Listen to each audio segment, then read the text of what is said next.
CEO East Africa Magazine, the voice of business, leadership, and impact. Hello, everybody. Welcome to the CEO podcast, where we get to talk about so many things, including, money, business, leadership, and impact. And today we're going to talk about money. And I mean, for those who know me, you know how much I love money. And I always tell people, for the simple reason is that I left the village to change the village, and there's no way I'm going back to the village. So money is important, and I believe there's many out of you there who love to hear about how to make money, how to save money, how to invest it, how to grow it, and ultimately become wealthy. So, and with me here on set is none other than Mr. Robert Katuntu, Chief Investment Officer of Alpha Asset Management. And we'll be talking about so many things, including, of course, what is asset management, what it is not, and of course, ultimately, why they are launching now in Uganda. And of course, I know they've been running for a little bit while. What they do, what they don't do, what do you miss when you don't work with them, and of course, what you get when you work with them, and so many other things in between. So if I were you, if I'm out there maybe and I was making a cup of tea, I would do it very quickly so that I come and sit and make sure that I don't miss this conversation. Now, of course, when you get to talk about money, the most important thing about money, of course, people want to first know, who is it that I'm entrusting my money with?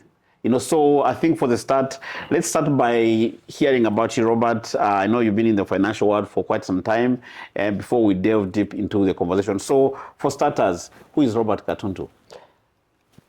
Thank you for having me on your podcast. Yes, sir. Delighted to be here. Mm-hmm. To answer your question, Mm-hmm. I have almost 30 years. Mm-hmm. I've been in the money field and in the management consulting field. I have a passion for finance. I read the Bible quite a bit, and there is a scripture there that says money answers everything. Did you know that scripture? Well, I don't, but I'll go look for it. It is in Ecclesiastes 10. Okay. So I have this great belief that money solves many problems. Mm-hmm.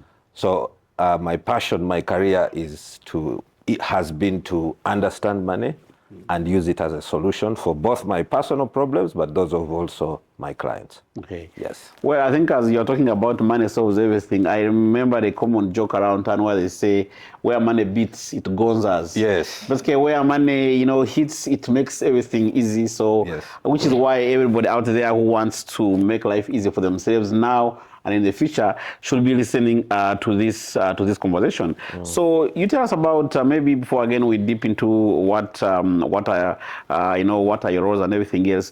Very quickly, tell us about Alpha Asset Managers. What is it about? Okay, Alpha Asset Managers Limited is a licensed fund manager by the Capital Markets Authority. Our role is to manage our clients' money professionally and in a compliant way, in a legally compliant manner. Okay. Yes. I mean, people will be saying that, how do you do it differently? Me, I make my money, then for you come on at the last minute to manage it. Okay. What exactly does managing money mean? Thank you. Managing money means, in fact, let me address it from the point of view of what advantages do you get if you use a money manager. Yes. The first one is we pull money from a number of different investors. Okay. The advantage with that is that where your 1 million or your 100K cannot reach, if we pull money, we can access investments that are beyond what a typical investor would reach alone. Number two is we bring expertise. I've told you that I have almost 30 years in the management of money. So we bring that expertise in management, which you share, the cost of which you share with a number of other investors. Also, if you let your money be managed by professionals like ourselves, you get the advantage of regulation, because the Capital Markets Authority sets certain standards for management of money that are not accessible if you are not within the pools that are regulated by the Capital Markets Authority. The last one is that as an individual investor, you'll probably not be able to diversify your money. Diversify means put in different pots. So if you have your 1 million shillings, you probably will not be able to buy government bonds and then also buy a bit of equities and go across the border to Kenya or the US Stock Exchange. When you use a money manager, you get a bit of everything so that you are not left exposed by investing only in one asset class, as we call them.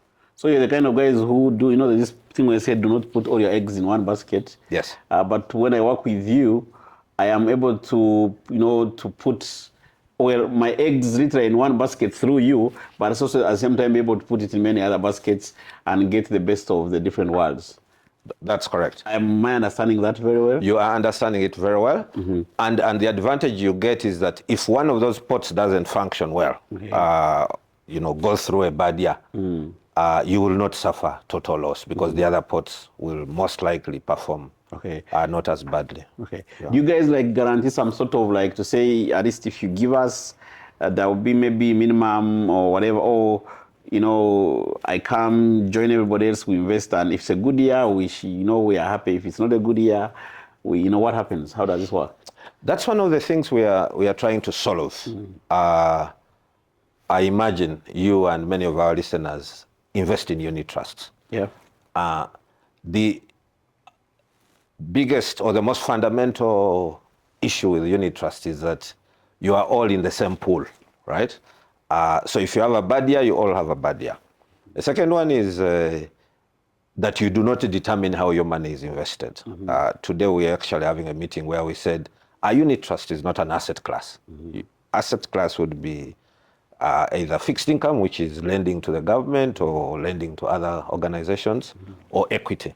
With a unit trust, you are coming together with thousands of other people, putting your money with a money manager, and they decide what to invest.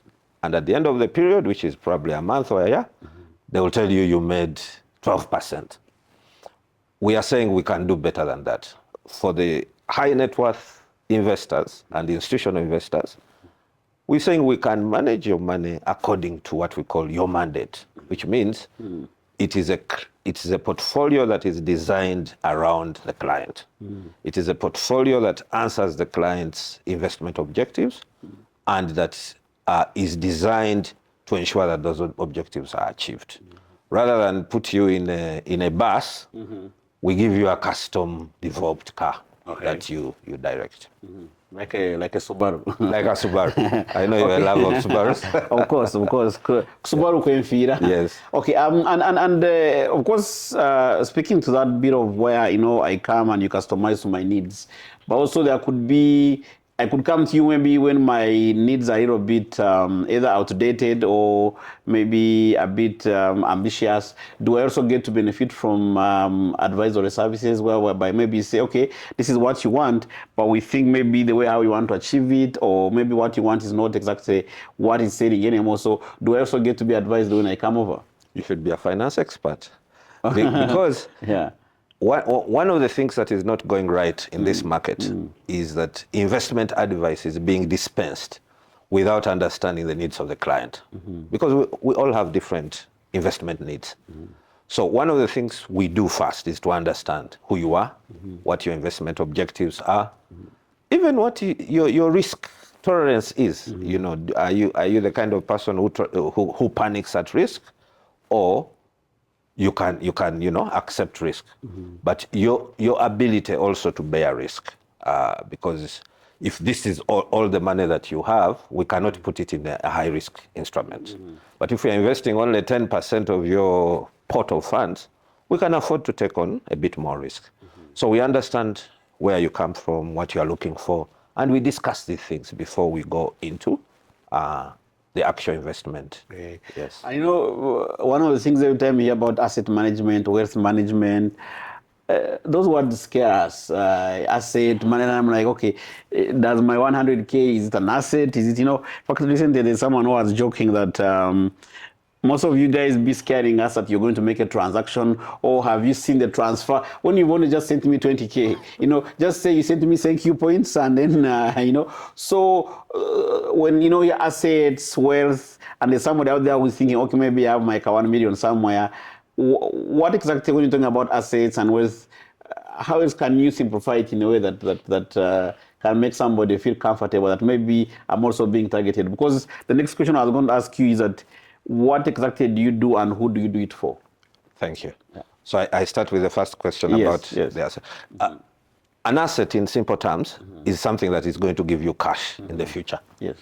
So it is something you own, your property, that is going to generate cash flow, positive cash flow into your pockets. The entry point is actually quite affordable. With 100,000 shillings, you can get into a unit trust in this country. Probably the other point we need to make is when you and I were growing up, I think, the only assets available were land, cows, and a few of those, what we call physical assets. Now we are moving into what we call intangible assets or financial assets, where you have a piece of paper. In fact, these days you don't even have a piece of paper, you have a number, and it says you have 100 million in bonds. So those are what we call intangible assets or financial assets. That's where we are moving. Yes. So then the question of who exactly do you do this for? And I mean, I'm basically asking you, who's your target audience? Because I'm sure there are people out there who could be thinking, okay, maybe these guys are for very wealthy people. For me, I don't yet quite, I don't quite qualify. Right now, the products that we have are targeted at what we call high net worth individuals and institutional investors. The clients that say we can do better than putting our money in a pooled vehicle. We want a portfolio that is designed around our needs. We have special needs, therefore we require a special vehicle. We cannot be seen to be investing along with what we call retail investors who are probably looking to save for Christmas or for a birthday. You cannot be, as an institutional investor, I think you'll be remiss on your objectives if you are investing without customizing the portfolio around you. So that's the product we have, and we call it the separately managed account. And they say in business, for a business to be successful, it must first identify a need and be able to solve that need, and then that way. Because otherwise, if you create a solution that is not solving any need, then you're basically a non-starter.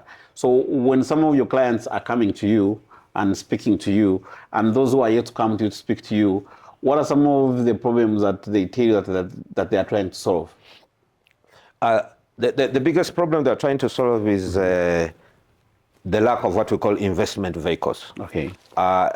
A bit of background, most of the investment vehicles we have in Uganda are, we take money from many people and buy government securities. In fact, almost 90% of investment products in this country, in terms of unit trusts, pension funds, are invested in government securities. And we're saying we can do better than that. Even a non-financial person sees the risk that you cannot have 90% of funding in government securities in one basket, even if that basket is the government of Uganda. But the other risk is we are missing opportunities. If you're getting 90% of the savings in the nation and giving them to the government, who is creating jobs? That's why we have only 17% of SMEs in this country able to access bank finance, because we as asset managers are not creating the vehicles that can lend to SMEs and create a number of other products that will help the economy to progress. Maybe for those who cannot yet be able to make it to your offices or give you a call yet, so that they could have that one-on-one conversation in terms of the kind of things you do. So when you're having these one-on-one conversations with your clients, what are some of the things that you tell them about what is on your portfolio? What are the other options? What other asset classes do you promise them? And maybe in terms of, if you could give us a snippet into the kind of jurisdictions you're also looking at. Thank you. In addition to Government of Uganda bonds, we invest in what we call equities. These are shares, both in Uganda, but in Kenya.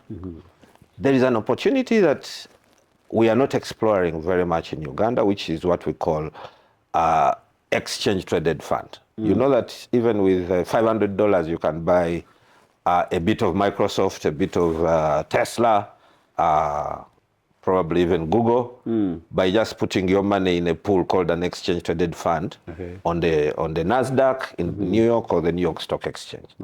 So investors elsewhere are benefiting.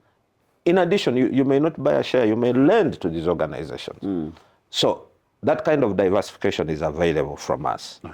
Across the border in Kenya, we have what we call real estate investment trusts, where big companies are developing student accommodation, even apartment blocks. Instead of you buying an apartment, you buy a small share of an apartment. Therefore, you are investing in the Nairobi or the Kenya real estate market. So there are quite a number of products that are available. And I mean, like, just to be very clear, like this morning I was reading the news, everybody's excited about the quarter, I think the first quarter results of SpaceX. Yes. I mean, they are above projections and everybody's excited. So if I feel excited and I feel like I want to put some bit of dollars in SpaceX, can I be able to come through you guys and access all these other markets outside of Africa? We can talk. We'll first need to understand about this excitement. Is it bankable? Okay. Then we'll sit down. If it is really appropriate for you, yes, we can help you access those investments. And one theme that I hear running through this year is, there is, I mean, and even by the answer you've just given me, is that in all these solutions you offer, there's advisory services, involved. And so maybe, and of course these days there could be somebody out there thinking, okay, I mean, we all believe now with AI, we think we can do everything by ourselves.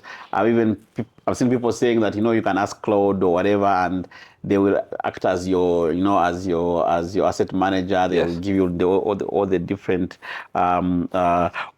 options. At what point do you think somebody should begin to feel like, okay, yes, I can do one or two things by myself. Maybe I can use the MTN app to whatever. But at what point do you think somebody should start thinking that I think I need to use a professional like yourselves? I think a number of points. One is if these assets are becoming a material portion of your wealth, of your balance sheet, of your assets. So I think at that point, you need to say, I cannot be managing all my wealth alone. Let me get advice. But the second one is how much time you are actually putting in managing that portfolio. I know people who are spending sleepless nights tracking markets, whether it's a foreign exchange market or an equities market, and not paying attention to their day job.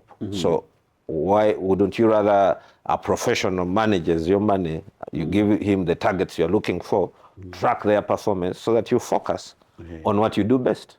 Yes. Actually, there was at NSSF, and they were talking about that I think up to more than 70% of the people who receive the retirement benefits, it disappears in the first year because, I mean, I've been a journalist all my life, editing things. Then when I retire, I pick my 500 million. I first try to buy a border. Then, so would those be the kind of guys that you are partly targeting to say, you received your 1 billion check, don't try to risk into things you do not know. Just deal with the professionals. Come and talk to us, yes. Okay. It would be the first step, yes. And then from your years of course, not just, with Alpha Asset Management, but also, of course, your years in the, in management consulting and the financial services industries, what are some of the traits that you've seen or the kind of things that are holding back Ugandans when it comes to investment? A number of things. One, I believe we are an emerging culture. Okay. So we are steeped in a culture of physical assets. Land, when I have a number of cows, I have prestige. We do not measure risk very well. So those are like cultural issues that should come as we do financial education and we acquire financial literacy as a nation. So there are those challenging foundational issues. But I think also we as finance professionals have not done a good job because we do not have, this country does not have adequate products to meet the requirements of our population. So we cannot be a population that only invests in unit trusts and and bank fixed deposits. we should have a number of products that speak to the needs of our population. The other point I made that only 17% of SMEs can access credit. Yet we say that they create 80 to 90% of the employment. I mean, that's just a missed opportunity. And that, I think, is it speaks to us, finance professionals, that we have not done a good job to fund those SMEs. Okay. But lastly, we do not have a structure, an investment structure as a people. The more advanced economies, families would invest almost automatically. Your saving, your investment saving goes off your salary. As in the same way, pay as you earn goes off, or even your NSSF contribution. So the 401k thing that is in the UK, so that you prepare for retirement almost automatically. The money that is paid into your bank, you've already saved and you've invested. Okay. So we don't have those structures yet. Okay. You said something about God and that part in Ecclesiastes. I don't remember the 10. That one. Yes. Could it also be? I mean, I be having conversations. There's portions of people who be saying, no, God is enough. God amara. Like, you think, does God and money, do they coexist? Absolutely. And what does God tell us about money, and that maybe in a way that also encourages asset and wealth, wealth creation? The people who have read the Bible say it talks more about money than faith. That there are more references to money than faith. From a godly point of view, I don't think God is glorified or even pleased when his people are poor, because they are going to do things that are unbecoming. So in the same way he sent his son to die, if you're a Christian, to die for the world, it's not just about faith. It is about leading a good quality life, accessing the right medical care, children going to school, people not doing embarrassing things just to survive. I think it's the God that I know is a God of prosperity, and financial prosperity is one aspect of that. You remind me about Otafire, what he said about, he shared the same sentiment. He said that I think people who are wealthy will go to heaven simply because they do not engage in these negative statements and running around and doing all sorts of things, which is, I think, meaning that you can pursue God and still pursue proper asset and wealth building, and the two of them do not contradict. Absolutely. Interesting. So, and then would you say, in your experience, have you seen some myth, people be telling you, land, for example, that investing is for the rich, or maybe land never loses value, you never make a mistake when you invest in land? What are some of the myths out there that maybe not entirely wrong, but probably could be getting in the way of accelerating wealth much faster than everybody else is doing? One of them is the one you have just alluded to, that land never loses value. Maybe it doesn't, but it is a big opportunity cost. It makes people lose opportunity. Because if I hold on to a piece of land, I'm getting a zero return. Yeah. That money or a portion of that land would be yielding at the current rate 15% for me per year. But we've also seen challenges with land, that even if it is there, the title might not be yours or might not be enforceable. Or you may be shared with many other people. Exactly. So that I think is a big myth. I think the second myth is we don't understand inflation as a people. We think that if I have $1 million shillings sitting today, it will be the same $1 million next year. Yet that money, because of inflation, even if it is at 5%, as we are saying now, it will really not be 1 million, because it will not be able to buy the same basket of goods that it bought at the beginning. So over a long period of time, inflation is actually a silent killer. It destroys wealth. And just asking, the Robert Katuntu of today, if you met another Robert Katuntu the same year or 25 years ago, where you're saying, enjoy today is enjoyments. You only live once, and every time you get to spend more than half of your salary before you get it. What kind of conversations would you be telling Robert Katuntu about money, wealth, assets, especially knowing all that you know today, but also what life has taught you along the way? A number of things. Yeah. The first one is I would have started investing 25 years ago. I would not have been in a hurry to liquidate my investments or even to ensure they perform. I would have invested and left the compound, the eighth wonder of the world, which is compound interest. Yes. I would have let compound interest work for me. The other one is I would have started fewer failed businesses. I would have probably invested in the financial assets instead of holding out as a businessman, because many of the businesses I started actually failed. Yes. Actually, and I think that speaks to many of us. We regret starting certain businesses. Yeah. I think you've spoken something that everybody keeps on saying, that Ugandans were the most entrepreneurial nation. We start businesses and all sorts of things. Although I saw someone recently trying to debunk that theory, saying that, you see, in a country where less than 20% of the people who finish only get jobs, then you have no other choice. But so we are not necessarily entrepreneur, but we're just trying to survive. Yes. And in that process, we get chaotic. And so, and again, we love to think of these startups who are creating, thinking their investments, from learning lessons from some of the failed businesses that you have started. What has that taught you about wealth creation? Okay. To your point about failed businesses, and I think you are 100% right. We start businesses generally out of necessity, not because we are entrepreneurial, but also Uganda is a very tough place to do business. Yeah. We are an emerging economy. You know the stuff. It's not easy. So I have a lot of respect for people who are trying to start business, because the alternative is to do nothing probably. So it's wonderful. Remind me of the question. Yeah, so I think the question was that, okay, like, what has life taught you about the businesses that especially those that didn't work? Okay, the ones that didn't work, I look at them as school fees. I paid school fees. Okay. I am wiser and probably without hair because of those businesses. But I think the key lesson is you have to be there for your startup. Okay.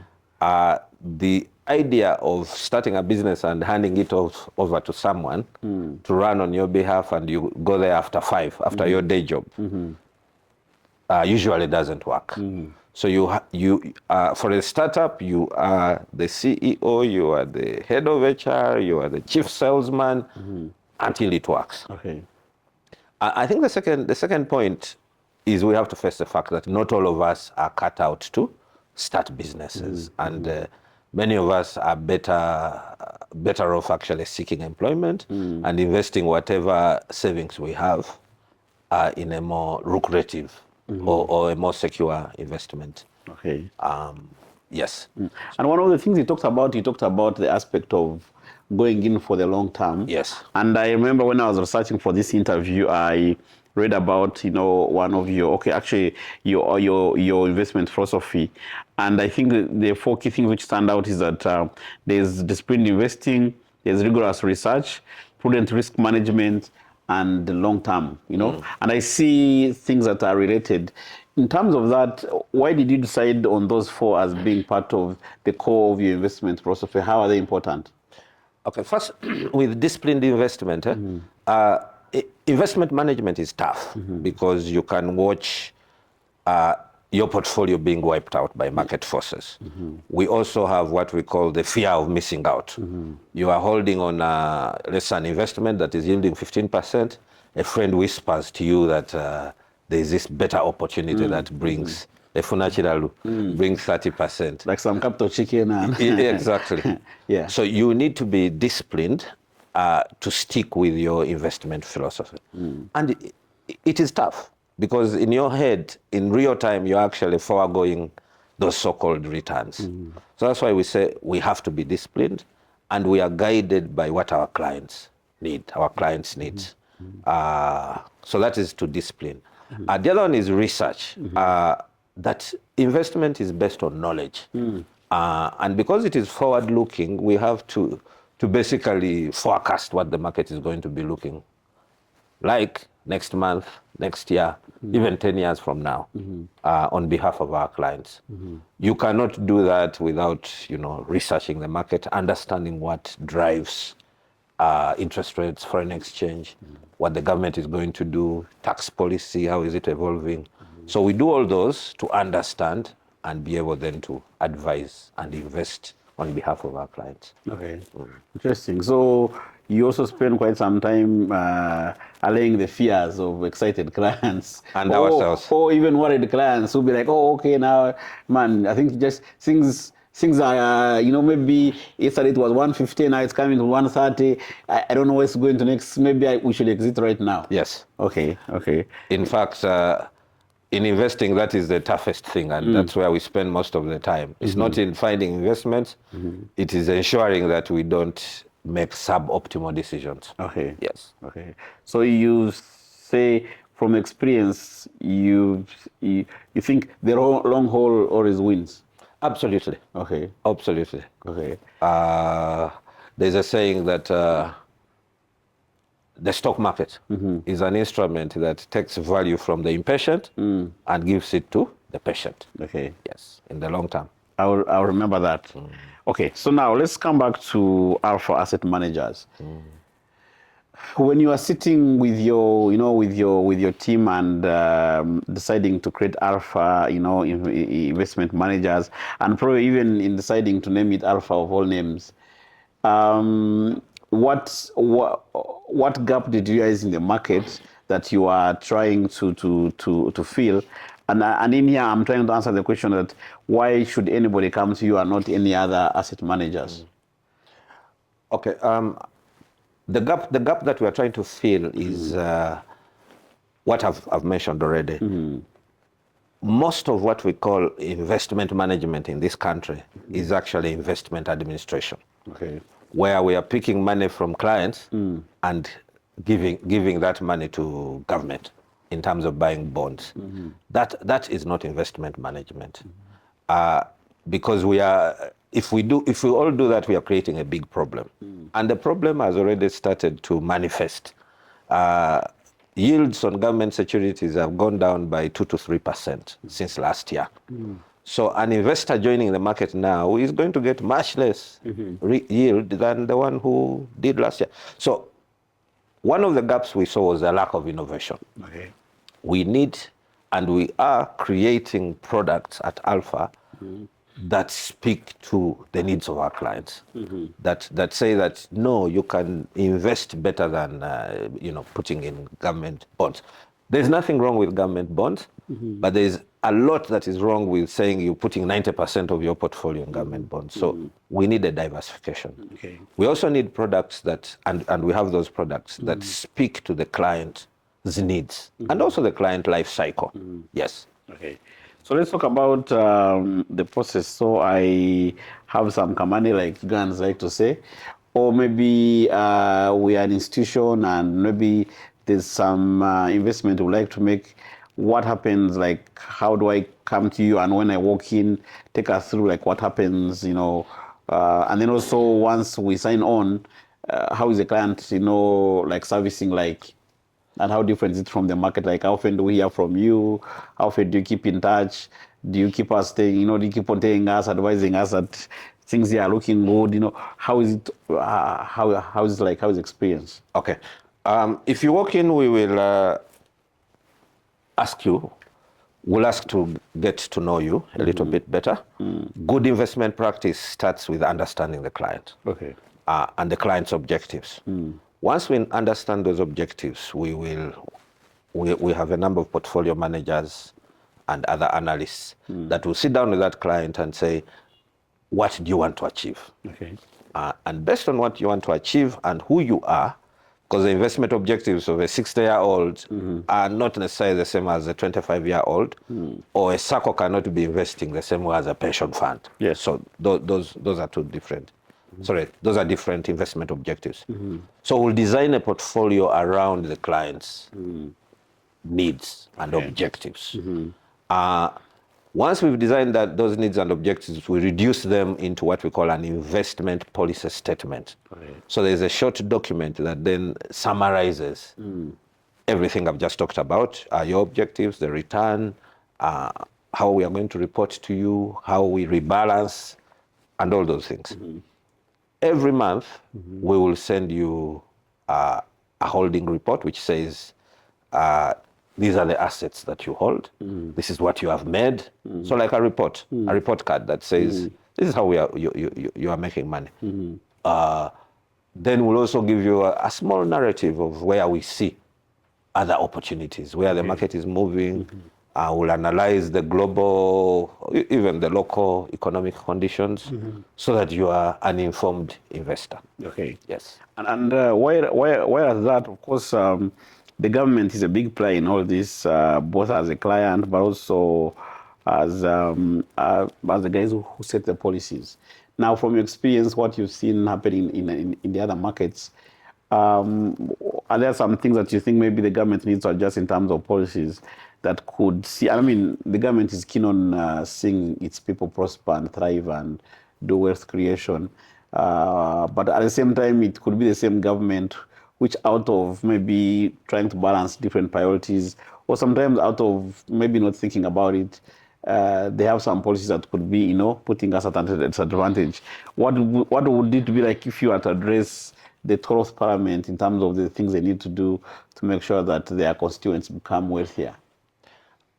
I think the big one is to ensure that our local enterprises, because no country can develop using other people's money, that our local enterprises are well funded. The story that we don't know how to run business is a fallacy. Our biggest challenge as a nation is we are not financing local enterprise. If you look at who is investing in venture capital, let me just give you an example. Google, Netflix, Facebook, LinkedIn were all started not with bank loans, with loaded people like yourselves writing small checks for young people saying, I believe in you. Google, I think, was founded in a university dorm. So you write a check, other people write a check, I believe in your idea. No interest rate, no financial analysis, no relationship manager. You see what I mean? Yes. We call that venture capital. The guy you're investing in doesn't even have a story, does not even know what a profit and loss account is. But they are passionate. You believe that what they're about to do is important. Those have now become worldwide companies. The Magnificent Seven, as we call them, bigger than many economies in Africa, right? Of course, yeah. They were started by, individuals, professionals, taking a belief. Now, those venture capitalists, when they write 20 checks, probably 19 of them are going to go bust. But the one that is successful, 100 times return. In Uganda, we have a mentality of, I cannot lose money. Or we are sending our young people, our startups, to banks to borrow at 20%. I mean, it's crazy. And the banks are asking them for cash flow statements, etc. So we need a process that finances innovation in this country. Number two, I think we are so averse to failure. One of the biggest crimes in Uganda is causing financial loss. So we are so averse to failure. But if you are so failure averse, it means you won't innovate. You will not take those moonshots that where the biggest businesses or ideas prosper from. So there has to be. Sorry, before I conclude that, you know who is funding ventures in Uganda?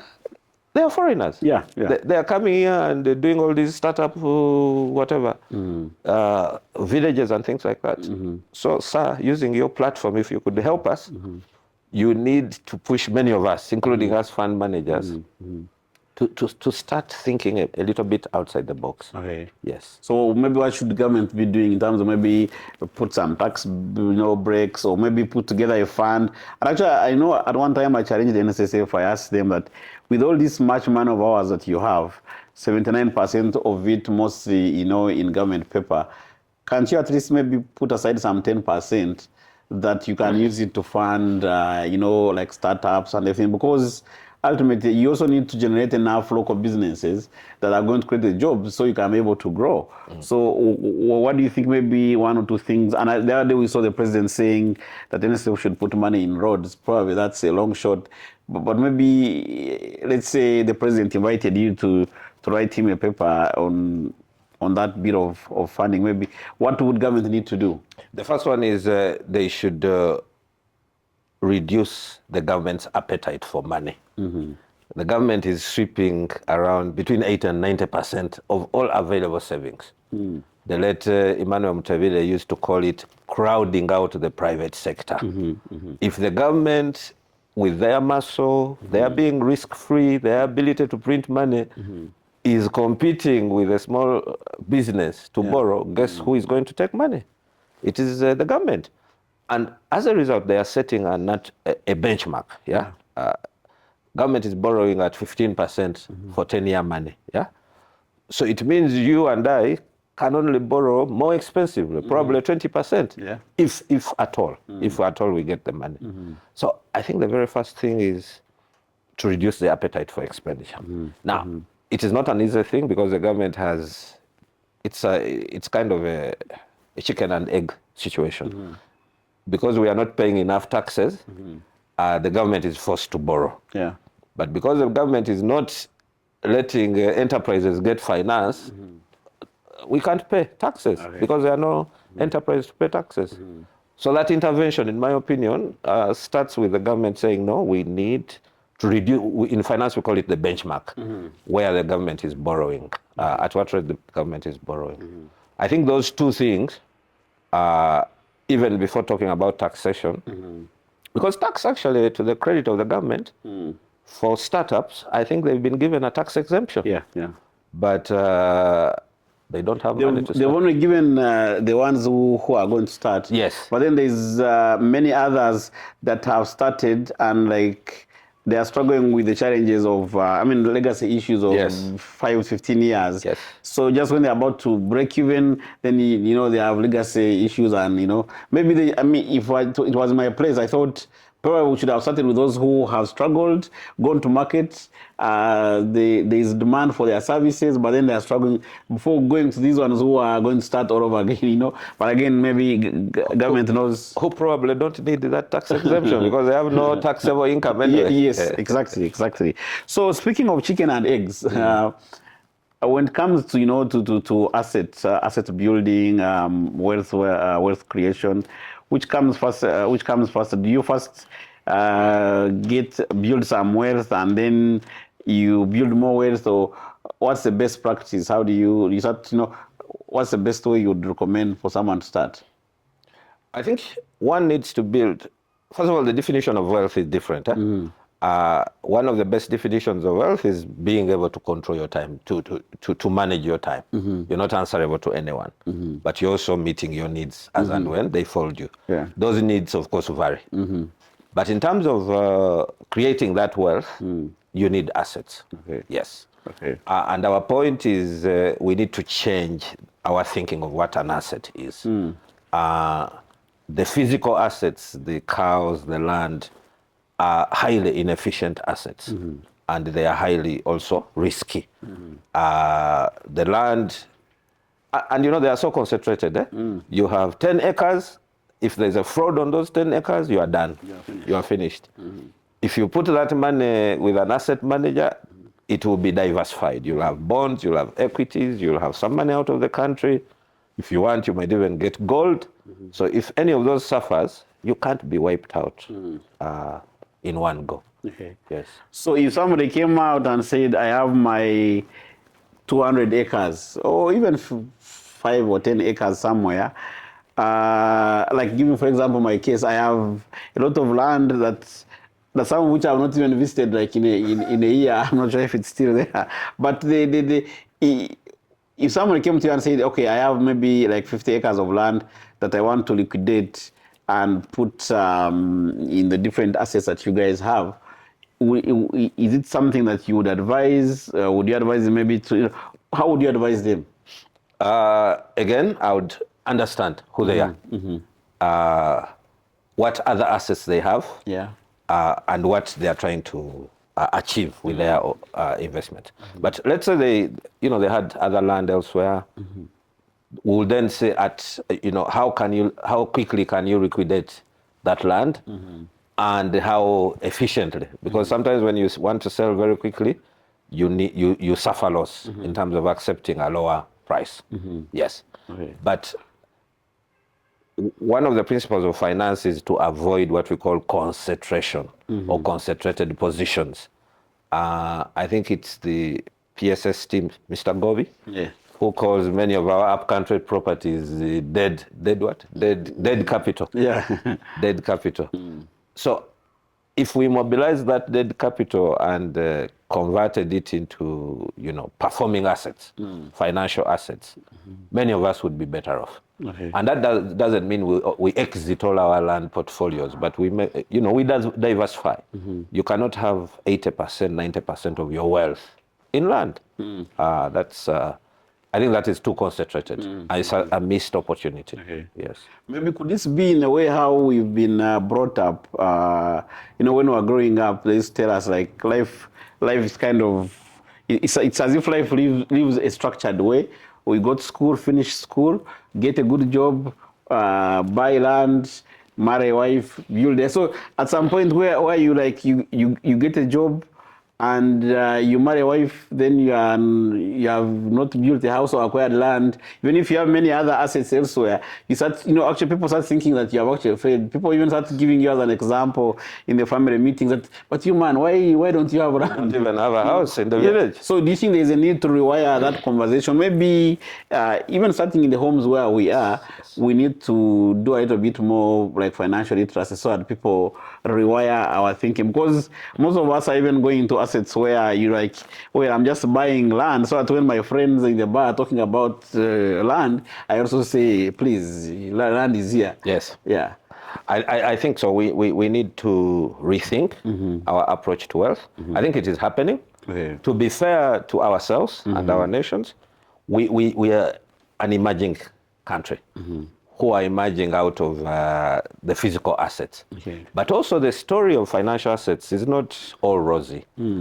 So some people have, with the best intentions, invested in financial assets and they've suffered loss. So the trust needs to be built so that somebody can hand over their portfolio to this asset manager in return for a certificate. Okay. So there has to be a framework of trust, and that framework now exists. We have regulators like the Capital Markets Authority, Uganda Securities Exchange, the pensions regulator, and then you need to inquire about who is running this thing. Are they professional enough? Do they know what they are doing? Yes. So you still have to do your own part of asking the right question. Yes, absolutely. Okay. Yes. I've been meaning to ask this question from the word go, but I feared being looked at as a pessimist. And I'm sure everybody must be like, okay, so you're doing all these nice, great things because you love Uganda, you're patriots. So how are your fees structured like? So, how do you get paid at the end of the day? It is one of the innovations that we have. We are paid a management fee, which is a percentage of the assets we are managing, a very small percentage. Okay. But one of the innovations we are bringing is that we agree with the client and say, if your expectation is that you get a 15% return, as an example, if we deliver more than that, we get a performance fee, which is over and above what your required return is. So we align our interests with those of our client. Okay.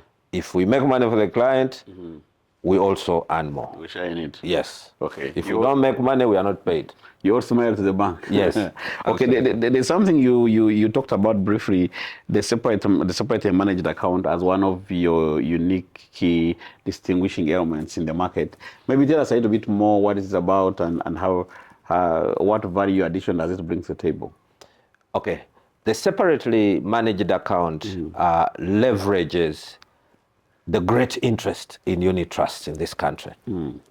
We have 7 trillion shillings in unit trusts in the country, in Uganda, and about 200,000 accounts.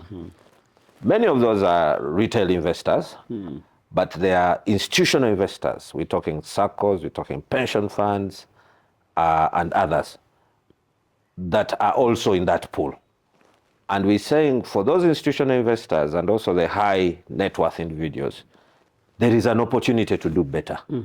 That in addition to you getting the return, you can meet other investment objectives. Because, you know, investment is not just about a return. It is also about liquidity, how soon you want your money.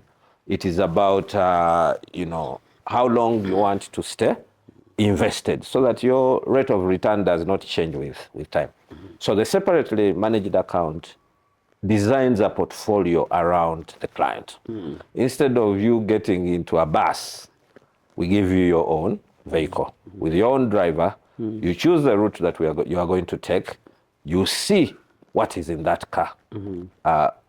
Unlike a unit trust, which will just say, you have a unit trust, 12%. We are saying, no, that is not enough for some of these institutional investors. We hold that money in the separately managed account in the client's name with a custodian bank. And we have Absa Bank and KCB Bank as the custodians. We never touch our clients' money. Then the other one is about transparency. You see how much you are making, how much fees. You don't know as an investor in a unit trust how much fees you are paying. In a separately managed account, you see the fees that are being charged. You see the individual performance, not Is just it online? Yeah, Okay. it is. You see the performance of the individual assets. My bonds are doing this, my equities are doing the other. So it's probably not appropriate for the retail investors, but for the institutional investors, it is the best thing to do. And that's what happens elsewhere. Okay. Yes. Do you have like some thresholds that say below this retail, above this, so that people can know exactly where they fall? Yeah, we have a threshold. It is appropriate for investments above 100 million shillings. Okay. 100 million shillings. Anything below that, I think it will be too difficult to manage and to diversify. And a couple of things you've been talking about, they suppose that investors walk in, they know what they want, or they have an idea of where they want to go. But there always be those guys that have some bit of money, but they're not very sure of where exactly they want to go. Maybe as form of advice, assuming they're not yet prepared to come to you yet, or maybe as a way of drawing them to you, when you look around in terms of the opportunities, say over the next 2, 3, 5 years, where do you see the greatest opportunities? Uganda is one of the fastest growing countries.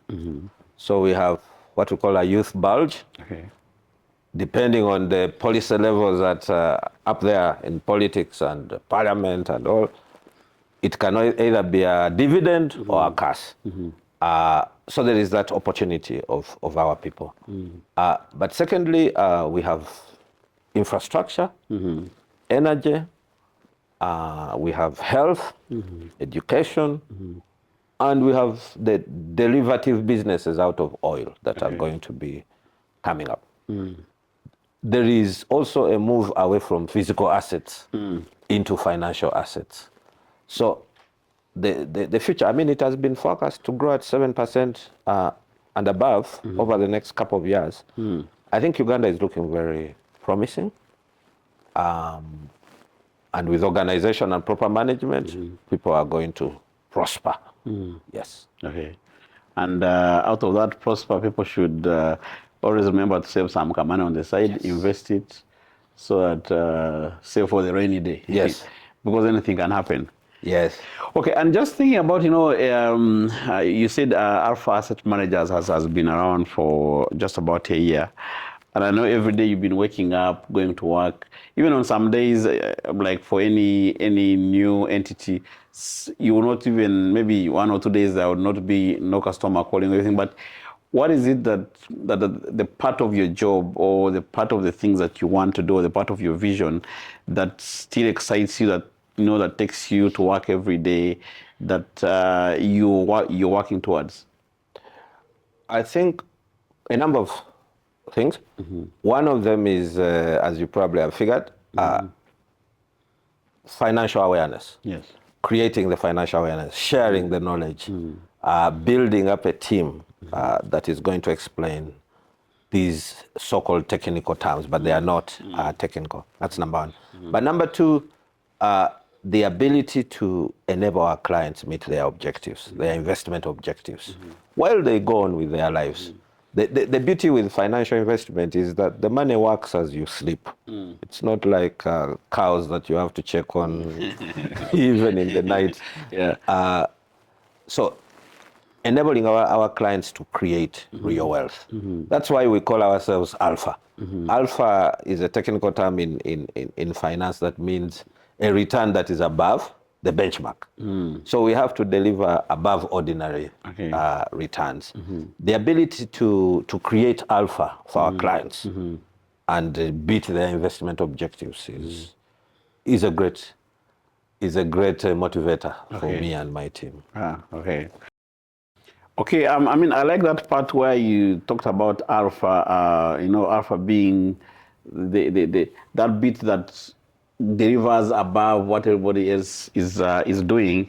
And I believe in that case, I even think CEO magazine where I should start calling ourselves the Alpha magazine. Yeah, but I mean, on a more serious note, so for anybody hearing about Alpha Asset Managers for the very first time today, or perhaps even those who have been hearing about it and they've not thought much about it, but what is that one thing you would love them to remember about Alpha Asset Managers? I think it's that we are working hard, not just to deliver normal returns or normal outcomes for our clients, but that we want to do a lot more for our clients. That's why we call ourselves Alpha. We promise that we are not going to be business as usual, getting money from various people and putting it in unit trusts. We are working to create vehicles that not only increase the returns of our investors, but also support the economic development of our country. Okay. And in terms of the way you do your things, of course, there's a bit of the working hard every day to make sure that you sweat, your clients' assets. But in terms of the way you approach things, and I know you, for example, you talked about, being innovative. What should they expect of you in terms of the way how you do things? How different are you from other people? We are highly disciplined. We are research-based. We do not gamble. We do not assume. We are highly professional.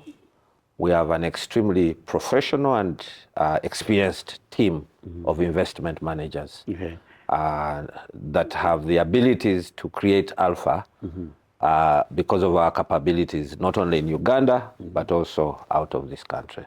Yes. And I'm going to work with you here to try and design a short ad for Alpha Asset Managers. Yes. So I'm going to say, a couple of words, and then you help me complete the sentence. So I'll say, let's say we are doing the ad for Alpha.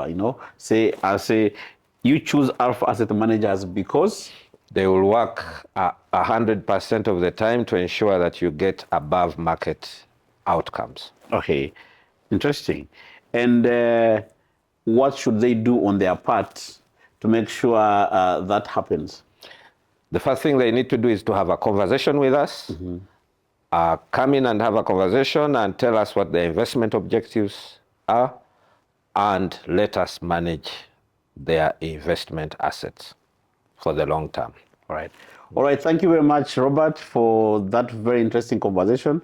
Of course, I learned quite a few things about, making and growing money. And those of you watching this conversation, we are going to put that number and email on the screen so that you can be able to get in touch and start that conversation today.